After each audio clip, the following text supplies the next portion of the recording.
Praise the Lord. கர்த்தருடைய நாமம் இந்த காலையில் மகிமைப்படுவதாக. ஒருமித்து இந்த காலையில் ஆண்டவரே இணைந்து துதிக்க தந்த கிருபைக்காய் ஆண்டவருக்கு நன்றி செலுத்துகிறேன். இந்த காலையிலும் மத்தேயு எழுதின சுவிசேஷம் 13ஆம் அதிகாரம் அதனுடைய 22வது வசனத்தை வாசிக்கிறேன். மத்தேயு 13:22. முள்ளுள்ள இடங்களில் விதைக்கப்பட்டவன் வசனத்தை கேட்கிறவனாயிருந்தும் உலக கவலையும் ஐஸ்வர்யத்தின் மயக்கமும் வசனத்தை நெருக்கி போட்டுகிறதுனால் அவன் பலனற்று போவான். உலக கவலைகள், ஐஸ்வர்யத்தின் மயக்கம், கவலைகள் தேவனுடைய வசனத்தை நெருக்கி போடுகிறதினால் நம் அந்த வசனத்தில் வருகிற ஆசீர்வாதத்தை, பலனை நாம் இழந்து போகிறோம். தெய்வ வசனம் நமக்கு முன்பாய் வரும்போது, தேவனுடைய வார்த்தை உனக்கு நேராய் ஒரு நன்மையாய், ஆசீர்வாதமான அல்லது வாக்குத்தத்தமான அல்லது நல்ல ஆலோசனை தருகிற ஒரு வார்த்தை வரும்போது நாம் அதை ஏற்றுக்கொள்ளுகிறோம். ஆனால் அந்த காரியத்தை குறித்து, அந்த நஷ்டத்தை குறித்து, உலகத்தில் உள்ள அது குறைவு, இது குறைவு, இது இல்லை, அது இல்லைன்னு பல காரியங்களை குறித்து நாம் கவலைப்பட்டு கலங்கும்போது தேவன் அனுப்பின அந்த வசனம் நம்மில் பலனற்றதாய், அதற்கு பலன் கொடுக்காததாய், வெறுமையாய் போய்விடுகிறது.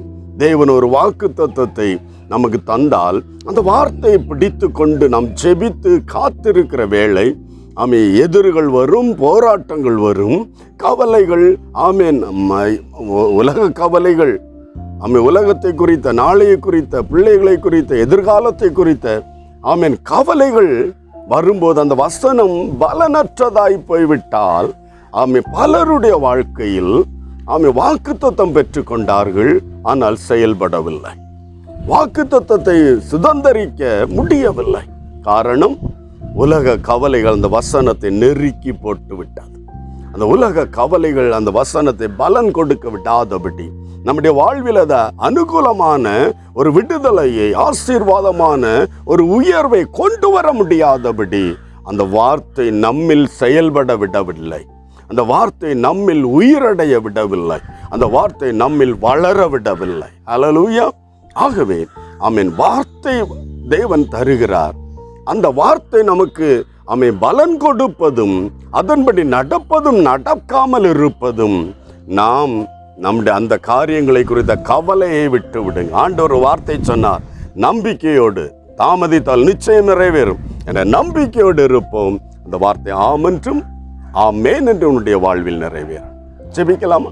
அன்பு தகப்பனே, இயேசுவின் நாமத்தில் யார் இந்த நாட்களில் உலக கவலைகள், பாரங்கள் நிமித்தம் பெற்றுக்கொண்ட தெய்வ வசனத்தை, பெற்றுக்கொண்ட வாக்குத்தத்தத்தை இழந்து இருக்கிறார்களோ, என் அன்பு தகப்பனே, ஒவ்வொருடைய வாழ்க்கையிலும் இனி அந்த இடத்தை சரி செய்து கொள்ள, அந்த இடத்தில் ஆண்டவர் உலக கவலைகள் சத்துரு கொண்டு வரும்போது, இல்லை, என் தேவன் தந்த வார்த்தை, இந்த வார்த்தை ஆம் என்றும் ஆமேன் என்று இருக்கிறது என்று விசுவாசித்து அறிக்கையிட்டு அதன் மேல் ஜெயத்தை பெற்றுக்கொள்ள பரிசுத்தர் உதவி செய்வீராக.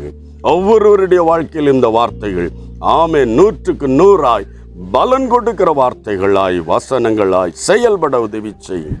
ஒவ்வொருவரையும் ஒப்பு கொடுக்கிற ஆசீர்வதி இயேசு கிறிஸ்துவின் பரிசுத்த நாமத்தில் ஜெபிக்கிறோம் நல்ல பிதாவே.